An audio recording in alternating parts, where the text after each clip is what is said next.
Assalamualaikum warahmatullahi wabarakatuh. Pembahasan tentang tindak pidana narkotika adalah tindak pidana yang termasuk dalam konteks extraordinary crime. Artinya tindak pidana yang sangat-sangat luar biasa. Sehingga di dalam peraturan perundang-undangan sendiri tindak pidana narkotika dikhususkan karena memiliki tujuan, fungsi, dan kehebatan kejahatan yang begitu luar biasa. Di dalam peraturan perundang-undangan sendiri termaktub di dalam Undang-Undang Nomor 35 2009 tentang narkotika. Undang-undang ini sudah melalui fase 3 tahapan. Yang pertama adalah dicabut sebagian dengan Undang-Undang Nomor 1 Tahun 2023 tentang Kitab Undang-Undang Hukum Pidana pada pasal 111 sampai pasal 126 Undang-Undang Nomor 35 Tahun 2009. Kemudian diubah dengan Peraturan Pemerintah Nomor 2 Tahun 2022 tentang Cipta Kerja dan juga Undang-Undang Nomor 11 Tahun 2020 tentang Cipta Kerja.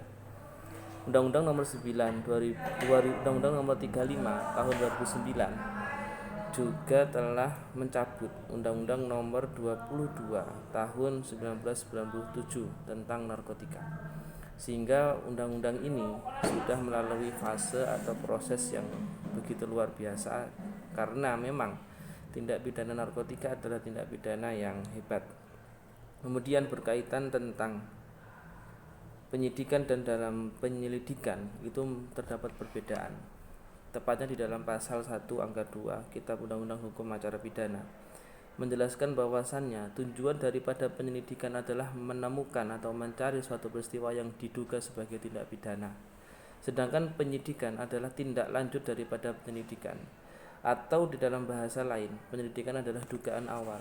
Ketika sudah ditemukan dugaan tersebut sudah memenuhi hal-hal yang diperlukan, maka dilanjutkan dengan proses penyidikan. Ini terdapat di dalam pasal 1 sampai pasal 5 Kitab Undang-Undang Hukum Acara Pidana. Dan pihak yang diberikan wewenang juga berbeda. Di dalam penyelidikan diberikan kepada pejabat polisi negara. Dan juga di dalam penyidikan tidak hanya polisi, pegawai negeri sipil juga memiliki wewenang. Hal ini didasarkan pada pasal 6 ayat 1 Kitab Undang-Undang Hukum Acara Pidana. Kemudian yang terakhir berkaitan dengan wewenang jaksa.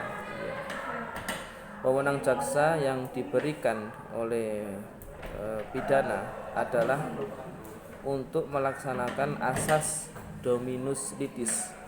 Asas dominus litis secara bahasa Belandanya adalah bagaimana penetapan hingga proses penuntutan itu dijalankan hanya satu pintu, yaitu oleh kejaksaan. Sehingga asas dominus litis adalah asas yang mendominankan satu tugas kepada pihak tertentu.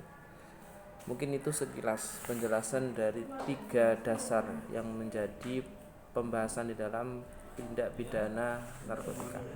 Sekian, assalamualaikum warahmatullahi wabarakatuh.